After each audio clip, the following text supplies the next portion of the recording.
Everyone thinks you're hiding. They look at your empty calendar, your dark living room, and the silence of your home on December 25th, and they see a tragedy. They imagine you staring at your phone, drowning in the blue light of other people's forced smiles in matching pajamas, wondering where it all went wrong. They send those pity texts, the ones that say, thinking of you, but feel more like, I'm glad I'm not you. They think you're spending Christmas alone because you have nowhere to go, but they don't understand. They could never understand. You aren't spending Christmas alone because you're unloved. You're spending it alone because you finally stopped accepting the counterfeit version of love. You've stopped paying the admission price of self-betrayal just to sit at a table where you're completely unseen. If you are one of the few who has chosen the quiet of your own space over the noise of a performative holiday, you don't just have a different plan this year. You have a specific, rare set of personality traits that most people will spend their entire lives trying to find. The first trait is radical emotional autonomy. Most people are terrified of their own silence. They use the holidays like an anesthetic, numbing the void in their lives with the chaos of a crowded room. They need the group to tell them they're okay. They need the tradition to tell them they belong. But you've realized that joy isn't something you outsource to a calendar date. You don't need a room full of people, many of whom don't actually know your soul, to validate your existence. You have the rare ability to generate your own peace. While others are performing happiness to keep the dread at bay, you are sitting in the honesty of your own company. That isn't loneliness. That is a level of self-sufficiency that borders on the revolutionary. Second trait is a master-level detection of performative connection. You've spent years sitting at those tables, haven't you?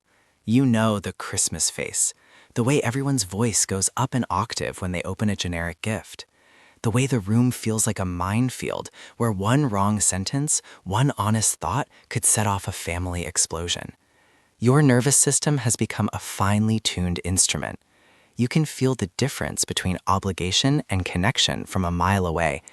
You stopped being able to lie to yourself. While others can swallow the passive-aggressive comments and the subtle judgments for the sake of the spirit of the season, you can't. Your soul has become allergic to the fake. You'd rather have the cold truth of a quiet house than the warm lie of a crowded one. The third trait is the courage of the black sheep. It takes zero effort to show up. It takes zero strength to do what is expected of you. But to say no, to stay home when the weight of 1,000 years of tradition is pushing you to just make it work, that takes a spine of steel. You carry the trait of the disruptor. You are the one who finally said, I will not sacrifice my mental health on the altar of family obligation.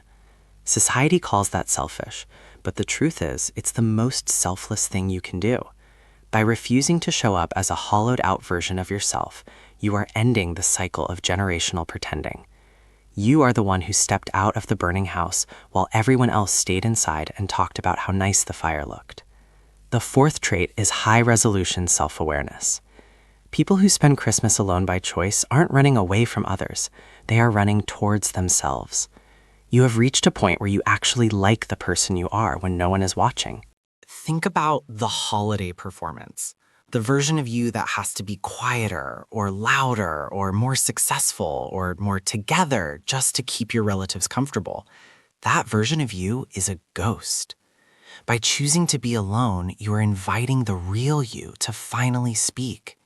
You are exploring the parts of yourself that get drowned out by the interrogations and the advice from people who haven't updated their opinion of you since you were 10 years old. You are a pioneer of your own internal landscape. The fifth trait is profound emotional resilience. Loneliness is the world's greatest fear. People stay in toxic marriages, soul-crushing jobs, and abusive families just to avoid the feeling of being alone. But you've looked that fear in the eye and you didn't blink. You've discovered the secret that the world tries to hide, that the loneliest place on earth isn't an empty room. The loneliest place on earth is a dinner table surrounded by people who claim to love you but refuse to know you. By choosing physical solitude, you have conquered the monster.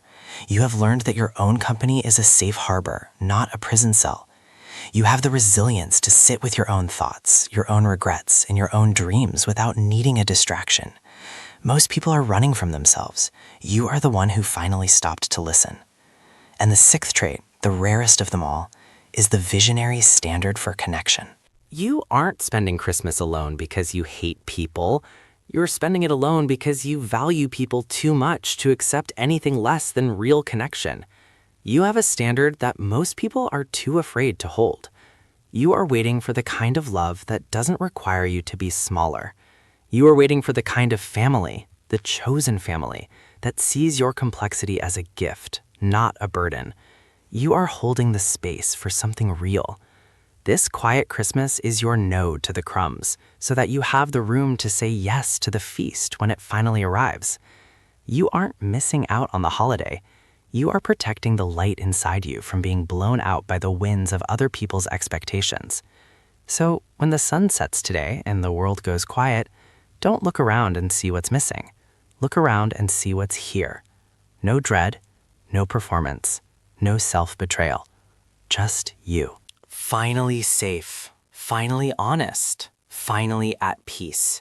They call it spending Christmas alone, but you aren't spending anything. You are saving. You are saving your energy, your dignity, and your soul. And that is the greatest gift anyone could ever give themselves. I want to hear from the ones who chose the quiet this year, whether you're at peace or whether you're still wrestling with the guilt the world tried to give you.